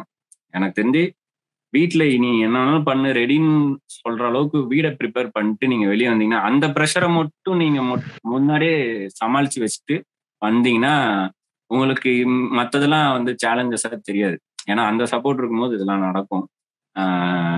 மற்றபடி நீங்க ஸ்பெஷலா ஸ்கில்ஸ் வளர்த்துக்கணும், பொண்ணா உள்ள நுழையணும்னா இன்னும் கொஞ்சம் இதெல்லாம் வந்து தெரிஞ்சுக்கணும் அப்படின்லாம் எதுவுமே கிடையாது. அதுக்கப்புறம் மற்ற எல்லாமே ஒண்ணு தானே. நம்ம சொல்ற ஆக்ஷன் தான் அவங்களும் சொல்ல போறாங்க, நம்மள மாதிரி தான் வேலை பார்க்க போறாங்க. ஏன்னா அவங்க இன்னும் கொஞ்சம் சில எப்படி சில இடங்கள்ல வந்து பொண்ணுன்றனால பொண்ணு சொன்னா கொஞ்சம் வேலை நடக்குது அப்படின்ற மாதிரி இருக்கும். அதே மாதிரி பொண்ணுக்காக வர்ற பிரச்சனைகளும் கண்டிப்பாவே நடக்குது. நான் கண்கூட பார்த்ததெல்லாம் இருக்கு. பட் ஆனா அதான் அகைன் அது வந்து நம்ம யாருக்கு ஆன்சரபிளோ அவங்க வந்து ஃபுல் சப்போர்ட் இருந்தாங்கன்னா இதெல்லாம் ஒரு பிரச்சனையாவே தெரியாது, ஈஸியா ஹேண்டில் பண்ணிடலாம். ஏன்னா இன்னைக்கு விஜயகாந்த் யாமினி வந்து சாணிகாயுதம் சினிமோட்டோகிராஃபர், ஹலிதா சில்லுக்கருப்பட்டி ஒரு டைரக்டர். ஒரு சினிமோட்டோகிராஃபரா வந்து ஒரு பொண்ணு தமிழ் இண்டஸ்ட்ரியில ஒரு நல்ல ஒரு சேலஞ்சிங்கான ஒரு படம் பண்றதே வந்து ஒரு எம்பவரிங்கான விஷயமா தான் நான் பாக்குறேன். ரைட்டரா பார்த்துருக்கேன், டைரக்ஷன்ல பார்த்துருக்கோம், காஸ்டியூம் டிசைனர் அந்த மாதிரிலாம் பார்த்துருக்கோம். ஒரு படம் ஃபுல்லா கேமரா அத்தனை கிலோ தூக்கிட்டு அவங்க படத்து டைரக்டர் கூட அவங்களோட கனவோட ஓடுறது இருக்குல்ல, அந்த சேலஞ்சை வந்து அவங்க பண்றாங்கன்றதுலாம் வந்து நேற்று கூட ஒரு ஆர்டிகல் படித்தேன். அது எவ்வளோ எனக்கு இன்ஸ்பைரிங்கா இருந்துச்சுன்னா நீங்க யாமினியை ஃபாலோ பண்ணுங்க. எனக்கு தெரிஞ்சு அடுத்து நீங்க யாமினியவே இன்டர்வியூ பண்ணலாம். இந்த கேள்விக்கு வந்து கரெக்டான பதில் சொல்லக்கூடிய ஆள் எனக்கு தெரிஞ்சு அவங்க தான். நெக்ஸ்ட் ஓகே, இது ஒரு பெரிய கொஸ்டின் இருந்துச்சு, நிறைய பேருக்கு அந்த பயம் இருக்கும். ஸோ இந்த ஆன்சரும் அவங்களுக்கு ஒரு பெரிய பூஸ்டா இருக்கும்னு நினைக்கிறேன். ஸோ இப்ப நம்ம உங்க மேயாதமான்ல இருந்து ஜஸ்ட் அப்படியே கொஞ்சம் ஜம்ப் ஆனா அடுத்த ஆடை, அது ஒரு எக்ஸ்பெரிமெண்டலான ஒரு போல்டான ஒரு படம்னு சொல்லலாம். இப்ப நீங்க ஃபர்ஸ்ட் லுக் விட்டுறதுல இருந்தே அவங்களுக்கு நிறைய கான்ட்ரவர்சிஸ் வந்திருக்கும். அது தெரிஞ்சா நீங்க கண்டிப்பா அதுல இறங்கிருப்பீங்க. ஸோ அப்படி அது அந்த இருந்து எங்க ஸ்பார்க் ஸ்டார்ட் ஆச்சு? இது ஒரு ஆடியன்ஸோட கொஸ்டினா ஒன்று இருந்துச்சு. நீங்க மேயாதமானுக்கு வந்து ஒரு கேரக்டரைசேஷன் ஸ்டார்ட் ஆச்சுன்னா இதுல வந்து எந்த இடத்துல உங்க ஸ்பார்க் வந்து உங்களுக்கு ஆடை இருந்துச்சு? ஆடைக்கு வந்து நான் முன்னாடி 2-3 ஸ்கிரிப்ட், ஒன்று வந்து பர்த்டே ட்ரெஸ்ன்னு ஒரு ஸ்கிரிப்ட் சும்மா ஒன்று பண்ணியிருந்தேன். அது வந்து ஒரு பொண்ணு எல்லாத்துக்கும் சேலஞ்ச் பண்ற பொண்ணு. ஒரு பர்த்டே நைட் அப்போ பர்த்டேக்கு என்ன ட்ரெஸ்ஸு, புது ட்ரெஸ் போடணும். பிறக்கும் போது நம்ம ட்ரெஸ் இல்லாம தான் பிறந்தோம். அப்போ ட்ரெஸ்ஸே இல்லாம இருக்கிறது தான் பர்த்டே ட்ரெஸ்லாம் கான்வர்சேஷன்லாம் இருந்து ஒரு சும்மா ஒரு ஷார்ட் ஃபிலிம் லெவல்ல ஒன்று முன்னாடி சும்மா வேக யோசிச்சு வச்சிருந்தோம். ஒரு ஸ்கிரிப்ட் லெவல்ல கூட இல்லை. அது இல்லாம ஆகாஷ்வாணின்னு ஒரு மீடியால வேலை பார்க்குற பையன் பொண்ணு அதை வச்சு ஒரு கதை ஒன்று பண்ணி வச்சு இது இது வந்து ரொம்ப வேகா தனித்தனியா ஐடியா லெவல்ல இருந்த விஷயம் தான். அப்போ எனக்கு வந்து இந்த பீஸா இந்த இந்த படம் ஒரு ஹோம் இன்வேஷன் படங்கள், அப்புறம் ஒரு இடத்துல மாட்டிட்டு ரெஸ்கியூ ஆகிறதுக்கான படம்லாம் இருக்கலாம், ஹாஸ்டல் மாதிரி படங்கள், நம்ம தமிழ்லன்னா பீஸா மாதிரி படங்கள், இந்த மாதிரி படங்கள்லாம் பார்க்கும்போது எல்லாத்துலயுமே வந்து சா மாதிரி படம் இதெல்லாம் வந்து மேக்சிமம் ஒருத்தனுக்கு என்ன பண்ணிட முடியும் அப்படின்னு பார்த்தா சேலஞ்ச் என்னன்னா அவன் உயிரை காப்பாத்திக்கணும்ன்றதுதான் இருக்கும். அவன் இங்க இருந்து தப்பிக்கணும், இல்லைன்னா செத்துருவான், இல்லைன்னா அந்த ஒருத்தன் கொண்டுக்கணும், யாராவது முடிவு பண்ணிங்க உங்களுக்கு இல்லைன்ற அளவு உயிர் மேலதான் போய் முடியும். எனக்கு என்ன தோணுச்சுன்னா அந்த உயிரை விட இங்க நம்ம நம்ம நமக்குள்ள சொல்லி வச்சிருக்கிறது என்னன்னா மானம் போயிடுச்சுன்னா உயிர் போயிடணும், அதுக்கப்புறம் என்ன, இந்த மாதிரிலாம் ஒரு ஸ்டீரியோ டைப்லாம் இருக்குல்ல. அது மாதிரி எங்கேயும் போட்டு லாக் பண்ணிலாம் வைக்கல, செயின்டு இல்லை அவங்க, அப்புறம் யாரும் வந்து கன் பாயிண்ட்ல அவங்கள மிரட்டல, இல்ல கட்டி போட்டுக்கல, இந்த மாதிரி எதுவுமே பண்ணல. கதவெல்லாம் திறந்தா இருக்கும், ஆனா நீங்க வெளியே போக முடியாது. அந்த மாதிரி ஒரு ட்ராப் இருக்கிற சுச்சுவேஷனை கிரியேட் பண்ணணும்னு தோணுச்சு. அப்போ அதுக்கு இந்த விஷயம் ஸ்டார்ட் ஆச்சு. அப்புறம் இந்த பக்கம் வந்து எனக்கு இந்த ஃப்ரீடம் ஆஃப் எக்ஸ்பிரஷனோட லிமிட்னு ஒன்று இருக்கு, அது அதிகமா போறது வந்து ஒரு பக்கம் உறுத்திட்டே இருந்துச்சு. அதை பத்தி ஒரு கதை சொல்லணும்னு இருந்துச்சு. ஸோ இந்த கேரக்டரும் இந்த மாதிரி ஒரு பழி வாங்குற பொண்ணா வந்து முடிகிற எண்டும் வந்து கரெக்டா இந்த ஸ்கிரிப்டுக்குள்ள உட்காந்து, ஸோ அப்படி முடிவு பண்ணி ஆரம்பிச்ச கதையா ஆரம்பிச்சது தான் இந்த கதை. ஸோ இது வந்து நான் மேதமான் எழுதின டைம்லயே பேரலா எழுதின கதை. ப்ராப்பர் கிரவுட் ஃபண்டடா இண்டி ஃபிலிமாவே பண்ணிடலாமான்லாம் கூட பிளான் பண்ண கதை. ஸோ நான் மேதமான் முடிச்சு தனு சாருக்கு ஒரு கதை சொல்லியிருந்தேன். அதுக்கப்புறம் அதுக்கு சம்பந்தமா சில ஆக்டிவிஸ்ட்லாம் பார்த்து ஸ்கிரிப்டுக்குன்னு கொஞ்சம் வேலை இருந்துச்சு. ஸோ அதுக்கு சுத்திட்டு இருக்கும்போது ஸ்கிரிப்ட் தச்சலே என் பேக்ல இருந்தது. ஒரு ஒரு கான்டாக்ட் நம்பர் வாங்குறதுக்காக ஒரு ப்ரொடியூசரை பார்க்க போகும்போது தச்செல்லாம் பேக்குள்ள இதை கவனிச்சதும், சார் நான் போய் இன்னும் ஒரு வாரம் ஆகும், போய் மீட் பண்ணி கொஞ்சம் வேலைலாம் இருக்கு, எழுதுற வேலை, சும்மா இருந்தீங்கன்னா இதை படிங்க, ஒரு 100 பக்கம் தான் இருக்கும், எப்படி இருக்குன்னு சொல்லுங்க, என்னென்னலாம் சொல்ல நீங்க படிங்கன்னு சொல்லி கொடுத்துட்டு போயிட்டேன். நான் இங்க இருந்து சேலம் போனோம், நான் கார்ல போயிட்டு இருக்கேன், நான் போய் இறங்குறதுக்குள்ள அவர் படிச்சிட்டாரு. படிச்சுட்டு, சார் கையில ஒரு பக்காவா ஒரு ஸ்கிரிப்ட் வச்சுனீங்க சார், இன்னும் ரிசர்ச் பண்றேன் அது பண்றேன்னு சொல்லிட்டு இருக்கீங்க, இதை பண்ணலாமே நீங்க அப்படின்னு சொல்றாரு. எனக்கு வந்து சார் எழுதுறது ஒரு பிரச்சனையே கிடையாது, நீங்க ப்ரொடியூசர், உங்களுக்கும் நீங்க சேஃப் நினைச்சுக்கிறீங்க இந்த கதை, ஆனா யார் நடிக்க ஒத்துப்பா? போத நான் எழுதுன போது எனக்கு படிச்சாலே இப்ப பயமா தான் இருக்கு, நம்மளாம் எப்படி எடுக்க போறோம், எப்படியும் யாரும் எஸ் சொல்ல மாட்டாங்கன்னு எழுதுன மாதிரி எழுதியாச்சு. அப்புறம் விஜயகார்த்திக் கிட்ட கேட்டேன், எக்ஸிகியூஷன்ல சேலஞ்ச் இருக்கு அப்படின்னும் போது, சேலஞ்ச் இருக்குன்றனால அதை பண்ணுவோமே நம்ம, ஏன்னா இப்பதான் வந்து ஒரு ஸ்டெப்பு வெளியெடுத்து வச்சிருக்க, விழுந்தாலும் வீட்டு வாசல்ல தான் விழ போறேன், அப்படியே வீட்டுல உட்கார வச்சிருவாங்க, நம்ம இழக்கிறதுக்கு பெருசாலாம் இது இல்லை, சேலஞ்ச் தான் இது பண்ணுவோம் அப்படின்னு சொல்லிட்டாரு. ப்ரொடியூசர்கிட்ட பேசணும், அவர் ஒரு ஆர்டிஸ்ட் ஆப்ஷனா கேட்டாரு. எனக்கு ஃபர்ஸ்ட் அமலாபால் தான் தோணுனாங்க. அவங்களுக்கு ஒரு சினாப்சிஸ் எழுதி வாட்ஸ்அப்ல அனுப்பணும், அவங்க படிச்சோன்னுமே கால் பண்ணிட்டாங்க, ப்ரொடியூசருக்கு கால் பண்ணி நான் உடனே அந்த கதையை கேட்கணும், ஏன்னா ஹிந்தியில டாப்ஸி கங்கனா அவங்களாம் ரீச் பண்ணவும் போயிட்டு இருந்துச்சு. ஸோ அவங்க உடனே கேட்கணும்னு சொன்னாங்கன்னு டெல்லிக்கு டிக்கெட் போட்டு அப்பயே அனுப்பி அங்க இருந்தாங்க. போய் கதை சொன்னேன். கதை சொன்னதும் நான் அப்போ என் அப்பியரன்ஸை பார்த்துட்டு அவங்க, இந்த கதை இவர் கதையா தான் இருக்குமா, ஆள் ஒரு மாதிரி இருக்காரு, இவர் எப்படி எடுப்பாருட்ட, இல்ல யார் கதையாவது திருட்டு வந்திருப்பாரா, இப்படிலாம் யோசிச்சாங்களா அவங்க. அப்புறமா சொன்னாங்க. ஸோ அவங்களுக்கும் அது எல்லாருக்குமே இதுல இருக்க சேலஞ்சஸ் தான் எக்ஸைட் பண்ணுச்சு. ஸோ அதனால இந்த லார்ஜர் பிக்சர்ல இதுல சின்ன சின்னதா இருக்கிற இஷ்யூஸ் வந்து அப்ப தெரியல. ஏன்னா ஆடைன்னு டைட்டில் வச்சுட்டு நங்கேலின்னு ஒரு பொண்ணை காமிச்சுட்டு, அதுக்கப்புறம் நாங்க அதை காமிச்சதுக்கான பர்பஸ்லாம் வந்து அந்த அளவுக்கு உடம்ப பத்தி, அது பின்னாடி இந்த அரசியல் அதெல்லாம் பத்தி பேசிட்டு ஒரு கதைக்குள்ள வரும்போது, இந்த பொண்ணு நியூடா ஃபர்ஸ்ட் படத்துல வரும்போது தியேட்டர்ல எவனும் ஊழ விடக்கூடாது, ரன்னிங் எதுவும் இருக்கக்கூடாது, ஸோ அதுக்கான ஸ்டேட்மெண்ட்டாக தான் பிகினிங்ல ஆரம்பிச்சு. அது எப்படி ஆயிடுச்சுன்னா, இவங்களை சைலண்ட் பண்ண ஆரம்பிச்சோம். இவங்க எந்த அளவுக்கு சைலண்ட் ஆயிட்டாங்கன்னா,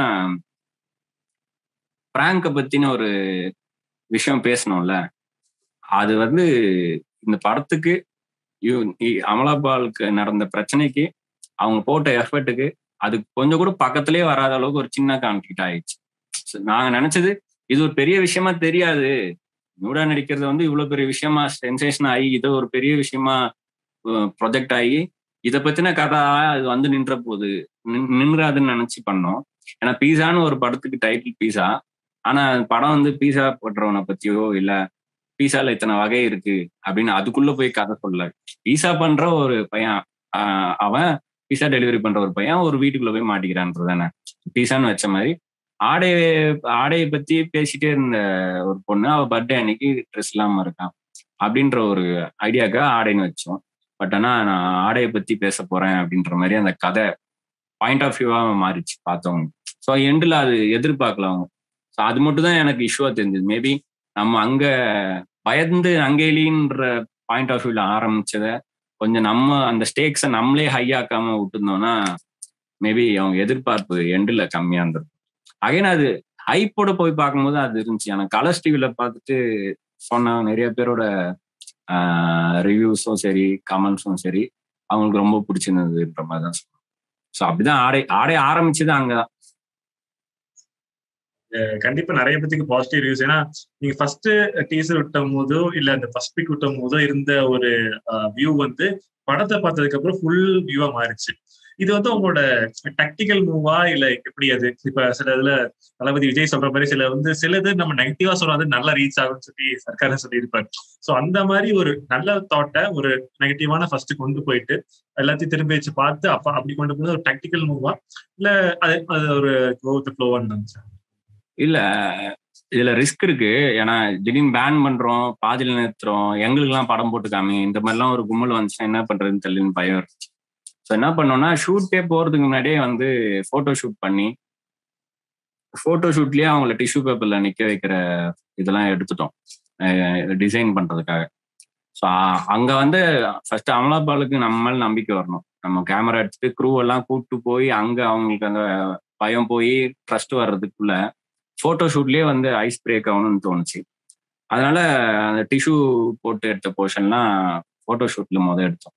எடுத்து டிசைன் பண்ணி அந்த டிசைனை ஃபர்ஸ்ட் லுக்காவும் ரிலீஸ் பண்ணதுக்கு அப்புறம் எந்த பஞ்சாயத்தும் வரலன்னதுக்கு அப்புறம் தான் ஓகே ஷூட் போகலாம் அப்படின்னு தான் போனோம். ஏன்னா அங்கேயே பிரச்சனை, அங்கேயே கதை வரைக்கும் கேட்போம். அந்த அளவுக்கு ரொம்ப பெருசா அட்டாக் பண்றாங்க அப்படின்னா இதை பண்ண வேணானே முடிவு. அந்த அளவுக்கு பயத்துல தான் ஆரம்பிச்சோம்.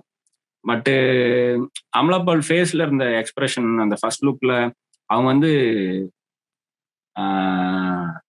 ரிசீவிங் எண்ட்ல இருப்பாங்க. அவங்க வந்து அத்தாரிட்டேட்டிவா நிற்க மாட்டாங்க, சப்மிசிவா அவங்க சரண்டர் ஆன மாதிரி எதையோ பார்த்து பயந்த மாதிரி இருக்க எமோஷன் ஃபேஸ்ல இருந்த எக்ஸ்பிரஷன் இருக்குல்ல, அது பயங்கரமா பேலன்ஸ் பண்ணுச்சு மொத்தமா அந்த டிசைன்ல இருக்கிற எல்லாத்தையும். ஸோ அதனால ரொம்ப பாசிட்டிவா இருந்துச்சு அந்த ஃபர்ஸ்ட் லுக் வந்ததுல இருந்து. ஸோ அது மேல அதுக்கப்புறம் ஓகே என்ன மாதிரி படம்ன்றது வந்து முடிஞ்ச அளவுக்கு முன்னாடியே எக்ஸ்போஸ் பண்ணிட்டு போனோம்னா ஆடியன்ஸை ப்ரிப்பேர் பண்ணிட்டோம்னா அவங்க அந்த ஷாக்கு இந்த சர்ப்ரைஸ்ல வந்து சர்ச்சையை கிரியேட் பண்ணாம இருப்பாங்கன்னு தோணுச்சு. ஸோ அது எனக்கு தெரிஞ்சு ஒர்க் ஆச்சு. நான் வந்து வெறும் பிஸ்னஸ் பர்பஸ்ல அதை மறைச்சு வச்சு ஸ்ட்ரைட்டா தேட்ரிக்கல் ரிலீஸ் அப்பதான் இதுல இப்படி ஒரு போர்ஷன் இருக்குன்றது தெரிஞ்சிருந்ததுன்னா என்ன சொல்ல வரன்றதே மறந்துட்டு அதை மட்டுமே பேசி இருந்திருப்பாங்க. ஸோ படம் ரிலீஸ் ஆகுறதுக்கு முன்னாடியே இதை பத்தி மொத்தமா பேசி முடிச்சிட்டாங்க. ரிலீஸ் ஆகும்போது அது பிரச்சனையா வரல. நீங்க சொன்ன மாதிரி கரெக்டா ஒர்க் அவுட் ஆயிருக்குன்னு நினைக்கிறேன். அந்த சீக்வன்ஸ் அங்க இருந்து ஆரம்பிச்சிருந்த எந்த வரைக்குமே நல்ல கரெக்டா பாசிட்டிவா முடிஞ்சு. அது எல்லாத்துக்கும் நல்லா பேசி இன்னமும் நல்லா பேசப்படுற முடியாத இருக்கு. ஓகே, அவங்க ஆடியன்ஸ் ஒரு விஷயம் என்ன ஸ்கிரீன் பிளே ரைட்டர்ஸ்க்கு உடனே பேசிக் குவாலிட்டிஸ் அப்படின்ற மாதிரி கேட்டுக்காங்க. எப்படி நம்ம மைண்ட் செட் எழுதிக்க வச்சுக்கணும் ஃபர்ஸ்ட் சில பாயிண்ட்ஸ் சொல்லியிருந்தீங்க, அதுக்கு மேல அது அப்படின்ற மாதிரி. இல்ல ஸ்கிரீன் பிளே ரைட்டரா அதுதான் உங்க ப்ரொஃபஷனாவே மாத்த போறீங்க அப்படின்னா அதுக்கு நிறைய உங்களுக்கு எக்ஸ்போஷர் வேணும். ஏன்னா நீங்க இப்ப என்ன நீங்க ஸ்கிரீன் பிளே ரைட்டர்ஸே எடுத்துட்டீங்கன்னா கூட ஒரு டைரக்டர் வெர்சட்டிலா படம் பண்ணா வேற வேற ஸ்கிரிப்ட்ஸை வாங்கி பண்ணியிருப்பாரு. ஸ்டோரி ஸ்கிரீன் பிளே வேற ஆளா இருப்பாங்க. ஆனாலுமே கூட ஒரே ஒரே ஸ்கிரீன் பிளே ரைட்டர் தான் வந்து நிறைய கதை எழுதியிருப்பாருன்னா கிடையாது. ஏன்னா ஒருத்தருக்கும் ஒரு ஸ்டைல் இருக்கும், ஒருத்தருக்கும் ஒரு பேகேஜ் இருக்கும். அது வரைக்கும் ஒரு எமோஷனலா அவங்களுக்கு ஒரு டிராவல் இருந்திருக்கும்ல. அவங்க லைஃப்ல இருந்து வர்ற கதைகள்னா ஒரு 4 கதை தான் வரும் ஒரு எக்ஸ்பீரியன்ஸ்ல வர்றது. அதுக்கப்புறம் புக்ஸ் அவங்களுக்கு பெரிய அனுபவமா இருந்துச்சுன்னா புக்ஸ்குள்ள இருந்து கதைகள் வரும். இல்ல பெரிய படங்கள் நிறைய பார்த்துருந்தாங்க அப்படின்னா அவங்களுக்கு நிறைய ஐடியாஸா அங்கங்க இருந்திருக்கும். அதுக்குள்ள இருந்து கொலாபரேட் ஆகி ஸ்கிரீன் பிளே பண்ணுவாங்க. பட் நீங்க கதை, திரைக்கதை, வசனம், டைரக்ஷன் பண்ண போறீங்க. அதுல நீங்க ஸ்கிரீன் பிளேவா பண்ண என்ன வேணும்னு சொன்னோம்னா, ஃபர்ஸ்ட் நீங்க டிமாண்டுக்கு சப்ளை பண்ணணும்னு நினைச்சு எழுதாதீங்க எடுத்ததுமே. இதுதான் பிடிக்குது, இதுதான் ட்ரெண்டு, இது இந்த மாதிரி கதை தான் ஓடுது அப்படின்னு எழுதாதீங்க. ஏன்னா நீங்க எழுதி அப்ரோச் பண்ணி அவங்க ஒரு ஒரு வருஷம் உட்கார வச்சு ஆராய்ச்சி பண்ணி அதுக்கப்புறம் அதுக்குள்ள ஒரு ஹீரோ வந்து அந்த படம் முடிஞ்சு வரும்போது ஒரு 2-2.5 வருஷம் ஆகுது, இன்னொன்னும் டிலே ஆகுது அப்படின்னா அந்த டைம்ல என்ன எது ட்ரெண்டா இருக்குமே தெரியாது. ஸோ உங்களோட ஸோ ஏற்கனவே எல்லாரும் பார்த்துட்டு இருக்கிறது தான் ட்ரெண்ட்ல இருக்கிறது விஷயம். அது வந்து மாறிட்டே இருக்கும். உங்க லைஃப்ல இருந்து கதை எடுத்து ஒரு கதையை நீங்க எழுத ஆரம்பிச்சீங்கன்னா உங்களுக்கு ஸ்பான்டேனியஸாவே வரும். ஏன்னா நீங்க அதுல ஓரளவுக்கு வாழ்ந்திருப்பீங்க அந்த கேரக்டர் கூட, இல்லைன்னா சிச்சுவேஷன்ஸ் கூட ஓரளவுக்கு வாழ்ந்திருப்பீங்க. அந்த ப்ரிமைஸ் கூட அட்லீஸ்ட் வாழ்ந்திருப்பீங்க. ஸோ உங்களுக்கு ஸ்பான்டேனியஸா வரும். அதனால கான்ஃபிடென்ட்டா ஒன்று முடிச்சிருவீங்க. அதுதான் வந்து என்னைக்கு வந்தாலுமே கூட புதுசா இருக்க போகுது. ஏன்னா நீங்க அதை இன்னும் யாருக்கும் சொல்லலை, இன்னும் பார்க்கலன்றதுனால. ஸோ உங்களோட முதல் ஸ்கிரிப்ட் வந்து தயவு செய்து இதுதான் பிடிக்கும் போல, இதுதான் பண்ணுவாங்க போல, இந்த ஹீரோ இந்த மாதிரி படம் தான் பண்றாருன்னு ஸ்பெசிஃபிக்கா இவரை டார்கெட் பண்றோம் இல்ல இந்த ப்ரொடியூசரை டார்கெட் பண்றோம்னு எழுதாம எழுதி முடிச்சு நீங்க படிச்சு பார்க்கும்போது அது வந்து உங்களை சாட்டிஸ்ஃபை பண்ணிடணும். அப்படி இருந்துச்சுன்னா அது என்னைக்குனாலுமே படம் ஆயிரும். அது ஃபர்ஸ்ட் படம் ஆகலனா கூட நீங்க அதை முதல் ஸ்கிரிப்டா பண்ணிட்டீங்கன்னா அதுக்கப்புறம் நீங்க இது ஏன் வந்து 7 பேர் ரிஜெக்ட் பண்ணியிருக்காங்க, இது நல்லா தானே இருக்கு அப்படின்ற ஒரு கோவம்லாம் வந்து அதுக்கப்புறம் நீங்க அப்சர்வ் பண்றீங்களா, அப்போ உங்களுக்கு வந்து இந்த அசம்பிள் பண்ணி வர்ற ஸ்கிரீன் பிளே வரும். இவங்க சொல்றத வச்சு ஓகே இதெல்லாம் இஷ்யூவா தெரிஞ்சிருக்கு, ரைட்டு இதை மாற்றுவோம் அப்படின்ற விஷயம்லாம் அப்படிதான் வரும்.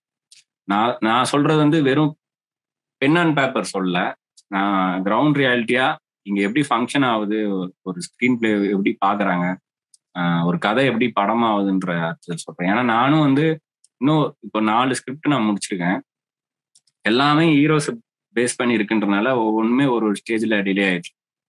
ஆனா இப்போ ஒரு ஸ்கிரிப்டை வந்து ஒரு ஹீரோக்கான படமாவும் மாற்ற முடியும், இல்ல கதை தான் ஹீரோவாவும் மாற்ற முடியும். ஸோ அந்த பேலன்ஸ் வந்து எனக்கு இப்போ எழுதுறதுல வருது. இது எப்படின்னா நான் இப்போ லோகேஷ் கூட மாஸ்டர்ல ஒர்க் பண்றேன், நான் கைதிலையும் ஒர்க் பண்ணியிருக்கேன். கைதி வந்து அதுக்கு முன்னாடி மாநகர காவல்னு இருந்தது. அதுல அந்த மரியம் ஜார்ஜ் இருக்கார்ல, கமிஷனர் ஆபீஸ்ல அவர் இருப்பார்ல, அவரும் இந்த சைடு மன்சூர் அலிகானுன்ற மாதிரி தான் கதை ஆரம்பிச்சது. மரியம் ஜார்ஜ் தான் ஹீரோவா இருந்தாரு. மன்சூர் அலிகான் வந்தாலுமே கூட அகைன் அது வந்து மன்சூர் அலிகான் நடிச்சிருக்கும் போது மாநகர காவல்ன்ற இப்போ எப்படி மாநகரம்ன்றது ஒரு கதைக்கான டைட்டில், சூதுக்கோம்ன்றது ஒரு கதைக்கான டைட்டிலா இருக்கும். இப்போ நானூறு ரவுடிதான்றது வந்து ஹீரோக்கான டைட்டில், பட் சூதுக்கோன்றது கதைக்கான டைட்டில் இருக்குல்ல. அது மாதிரி மாநகர காவல்ன்றது வந்து கதைக்கான டைட்டிலா தான் இருந்துச்சு. ஸோ எப்போ வந்து மன்சூர் அலிகான் சார் வச்சு போல கார்த்தி சார் திடீர்னு கேட்டாரா, அவரு ஒரு 30 நாள் இருந்தா முடிச்சிருவீங்களா படத்தை, சரி நானே பண்றேன் அப்படின்னு சொல்லிட்டாருன்னதும் அந்த கதை வந்து ஒரு ஹீரோக்காக மாறும் போது அப்பதான் என்ன லோகேஷ் கூப்பிட்டோம். ஒரு 10 நாள் பாண்டிச்சேரியில ஒர்க் பண்ணோம்.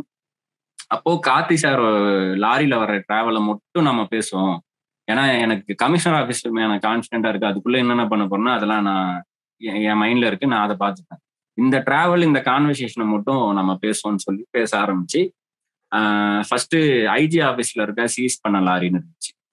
சீஸ் பண்ணி வச்சிருந்த லாரியில இந்த லாரியில எந்த லாரி ஓகேன்னு சொல்றியோ அந்த லாரியில போலான்னு நிறையன்னு சொல்லுவாரு. கார்த்தி சார் ஒரு லாரியா செக் பண்ணி இந்த லாரி தான் கொஞ்சம் பரவாயில்ல, இதுல கிளம்பும் அப்படின்னு சொல்லுவேன். நான் வந்து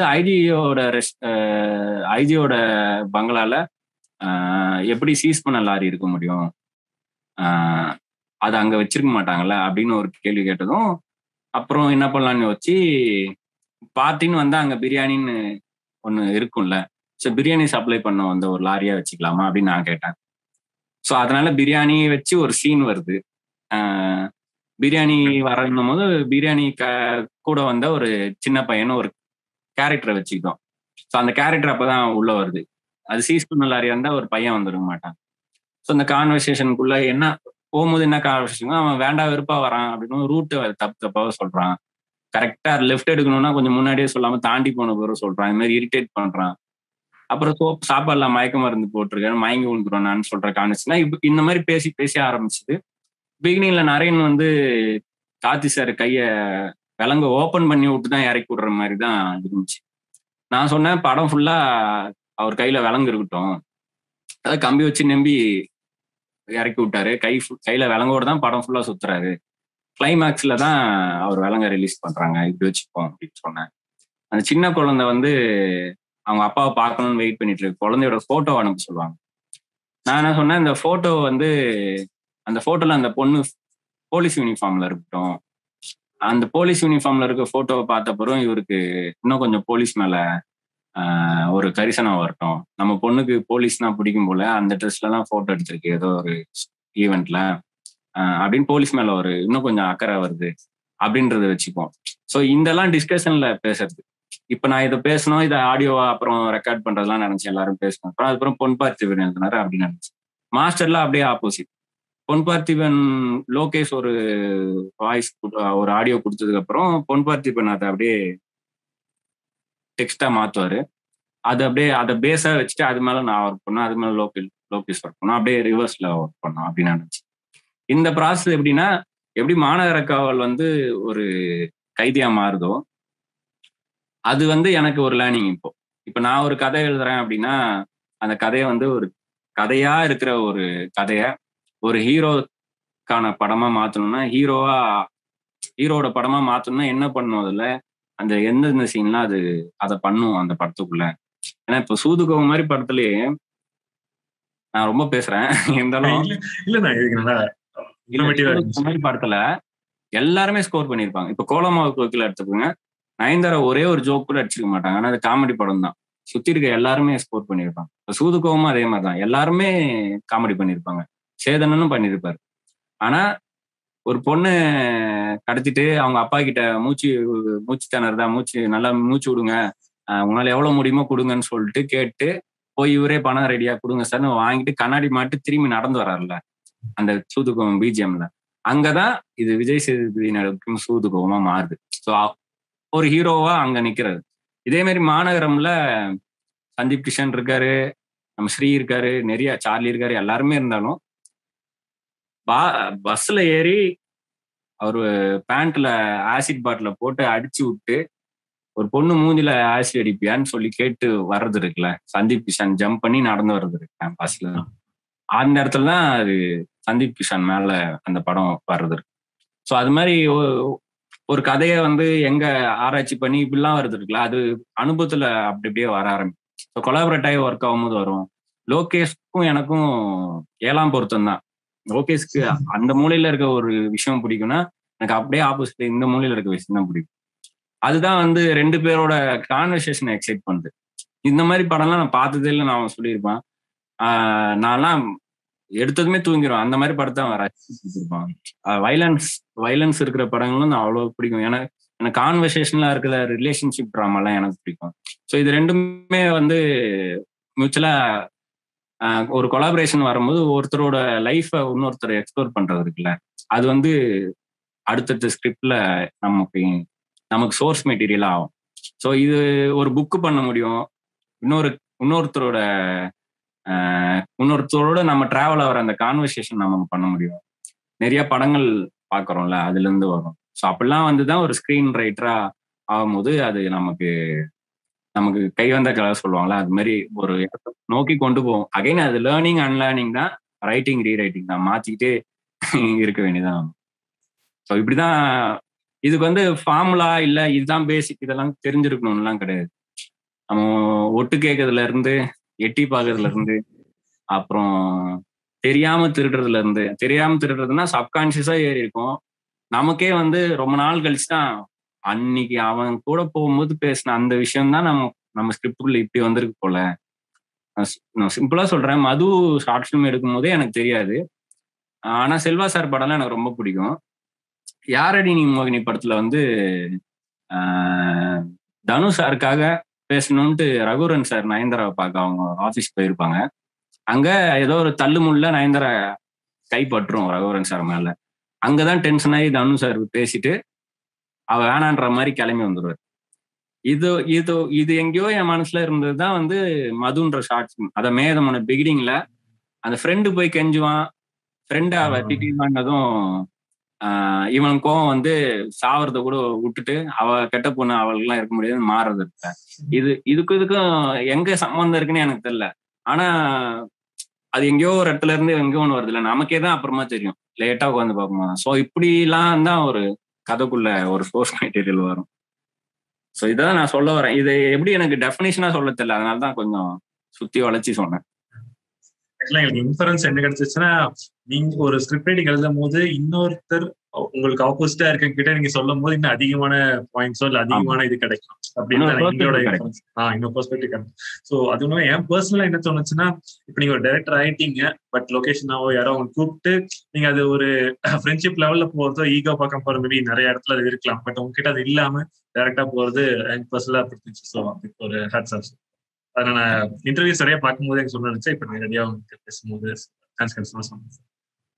தேங்க்யூங்க. என் படத்துலயும் லோகேஷ் கான்ட்ரிபியூஷன் இருக்கும். என்னோட கதைகள்ல லோகேஷ் அதுதான் எங்களுக்குள்ள ஆரம்ப கட்ட முறை. அது இந்த மாதிரி ஒரு இன்டர்வியூல பேசும்போது தான் லோகேஷா கேட்டது. நான் படம் பண்ணா you have to right for me, நீ பண்ணினா நான் அதில் கொலாபரேட் பண்ணுவேன், நம்ம சேர்ந்து பண்ணுவோம். அந்த மாதிரி தான் லோகேஷா பேச ஆரம்பிச்சது. ஸோ அது வரைக்கும் எனக்கு அந்த ஐடியாவே கிடையாது. அது லோகேஷ் அந்த மாதிரி சொல்லும் போது புஷ்கர் காயத்ரியும் அங்க இருந்தாங்க. அது சும்மா ஒரு சில் பண்ணிட்டு இருந்த டைம்ல நம்மலாம் ஒன்னா வந்தா நீங்க 2 பேர் மட்டும் என்ன ரகசியம் பேசிட்டீங்கன்னு அவங்க காயத்ரி கேட்டாங்க. அப்ப லோகேஷ் சொன்னா, இல்ல எனக்கு நான் படம் பண்ணும்போது எனக்கு எழுதணும்னு சொல்லி ரத்னாரை கேட்டுருந்தேன் அப்படின்னு சொல்லும் போது அவங்களும் சொன்னாங்க, அடப்பாவி நான் கேட்கலாம்னு நினைச்சிருந்தேன் இப்பதான் அப்படின்னு அவங்க சொன்னாங்க. ஸோ அப்பெல்லாம் தான் நமக்கு நம்பிக்கை வந்துச்சு, சரி நம்மளால ஏதோ ஒரு வகையில சின்னதா ஹெல்ப் பண்ண முடியும் ஒரு கதைக்குள்ள அப்படின்றது. இப்ப இது எல்லாமே பண்றாங்க. மித்ரன், ரவிக்குமார், இவரு ராம், இவங்க எல்லாம் வந்து ஒருத்தரோட கதை, இப்ப என் கதை என்னன்னு அவருக்கு தெரியும், அவங்க கதை என்னன்னு நாங்க பேசியிருக்கோம். அதெல்லாம் அப்படியே பின்னாடி நடந்துட்டு தான் இருக்கு. இன்னும் லோகேஷ்ட மட்டும் அது அபிஷியலா நடக்குது. மற்றவங்க கூட எல்லாம் அப்பப்போ மீட் பண்ணும்போது வேற என்ன பேசி போறோம், அவங்க என்ன பண்ணிட்டு இருக்கோமோ அதை பற்றி பேசுவாங்க. அப்படிதான் நடந்தது. நிறைய ஆடியன்ஸ் அந்த இன்டர்வியூ பார்த்துருக்கேன்னு சொல்லியிருக்காங்க கீழே. நீங்க அந்த